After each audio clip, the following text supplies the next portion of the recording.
So we're here kicking off Black History Month at City Hall Rotunda, and I'm talking with Truck and Straight Up from the Buffalo Soldiers Mother Club here in Ohio, Mother Chapter. The coolest jackets out there, very nice. That's Straight Up, and this is Truck. Now, one of the things, people have probably in Cleveland driven by a million times. You go up Prospect there, and there's that little triangle. It's not, it's kind of hard to see, and there's a monument to a man there. And maybe they've seen it, maybe they read about it, but it's Charles Young. Who is Charles Young? Charles Young was the first black general in World War I. He served distinguishedly from, it's about over 20 years in the military. He basically was he went through a lot of racism, and then one time he was also discriminated against because they thought he stole something, and he didn't. And it's hard. He's got a hard, long life, so it's kind of hard to say everything about him. Yeah. But he basically served in World War I, World War II. That's amazing that back then, times are so different for a black man to be a general. What was the reaction? Were the troops willing to follow him? Was there a lot of racial problems with it? Well, you know that there was only the African American troops was more than willing to follow him, but your Caucasian and other races were not. So he had to overcome that obstacle as well as being a general, and because of his his ranking in the military, he was a leader. So yeah. How do you overcome racism in an environment that is racist? So that was one of the hardest things that he had to overcome, but eventually he did. So his reign was very well. He ran it as a good leader, and he was one to be recognized.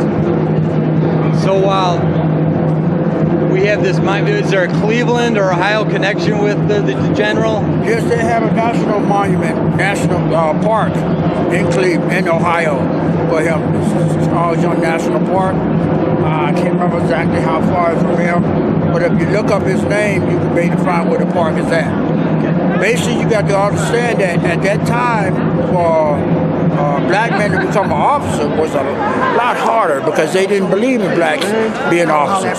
Yeah. When the military was blacks was first in the military, it was already shown that blacks could not be officers leading in.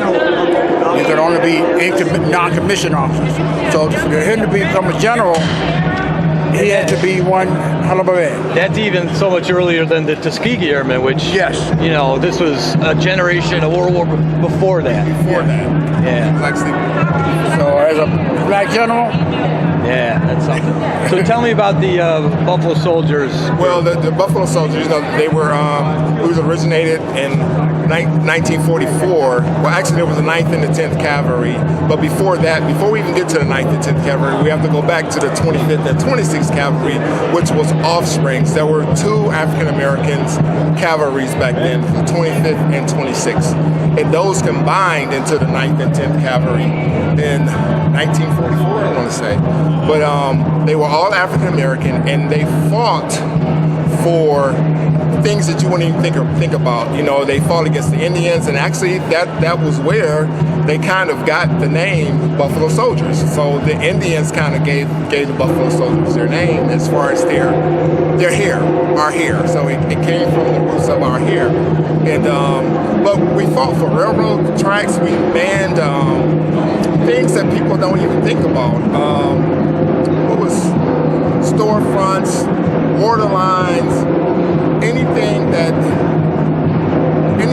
the other races didn't want to do, we were kind of given those things to accomplish. The African American troops or the soldiers, they got the worst of the equipment, they got the leftover equipment, they got the leftover uniforms, and they did what they had to do. They overcame all of those obstacles. It's just amazing at what the Buffalo Soldiers did during that time.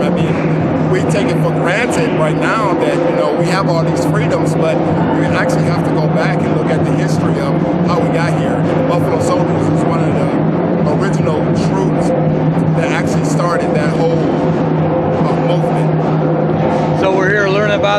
the Straight Up and Truck from the Buffalo Soldiers group here, keeping the memory, keeping the story of Charles Young, first African American general, and the Buffalo Soldiers alive. And thanks for doing this, guys. Okay. Thank you.